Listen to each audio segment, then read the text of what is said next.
Hi everybody, this is Jessica from JewelryTutorialHQ.com and Bespangled Jewelry. Today we're going to learn how to make these diamond-shaped ear wires using a specialty pair of pliers called Wubbers square mandrel pliers. In this video we're just going to learn how to make the ear wire part. I have a different video that will show you how to wire wrap the briolettes that you can attach at the end.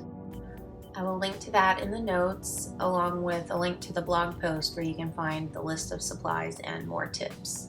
I'm starting with two 3-inch pieces of 20 gauge wire, using the back of my flush cutters to trim the ends to make them flat before I get started. I just want to check that they're still the same length. We will need to smooth one of the ends of each piece. This is a cup burr and I have it in a pin vise, and to smooth the end you just twist like I'm doing here in one direction until it smooths the sharp piece off the end. Now I'm going to show you a different way to do this on the second piece of wire. If you don't have a cup burr, you can use a needle file. And you just make sure that you only make contact with the metal on the downstroke. If you use it in a sawing motion back and forth, too much metal gets caught in the teeth of the file and it doesn't last for very long.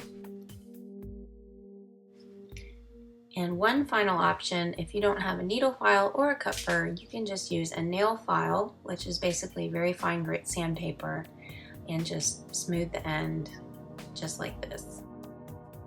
And by the way, the reason that we're doing this is because this is the end that goes through your ear, and you always want to make sure that that end is smooth so that it doesn't hurt.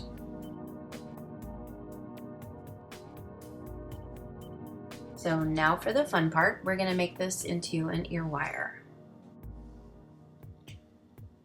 Insert the smooth end that you just made about half the width of the smaller jaw of your jumbo square mandrel Wubbers pliers. Squeeze the pliers together to hold the wire and rotate, pressing the wire against the mandrel, especially at the corners, as you turn slowly.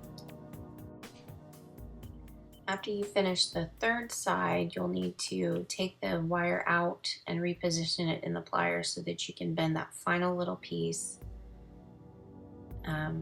And when you remove it, you will have a square. Now you'll see that one piece is overlapping, and we're going to take the flush cutters, the back side again. You always put the back part of the flush cutters towards the end of the wire that you want to keep flat.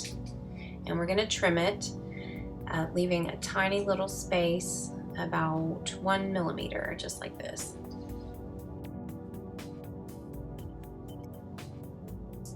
Grab the end that you just trimmed with your round nose pliers, making sure that it doesn't stick out on the other side of the jaws. Grip it about 4 to 5 millimeters down on the jaws and twist away until the end touches the other side.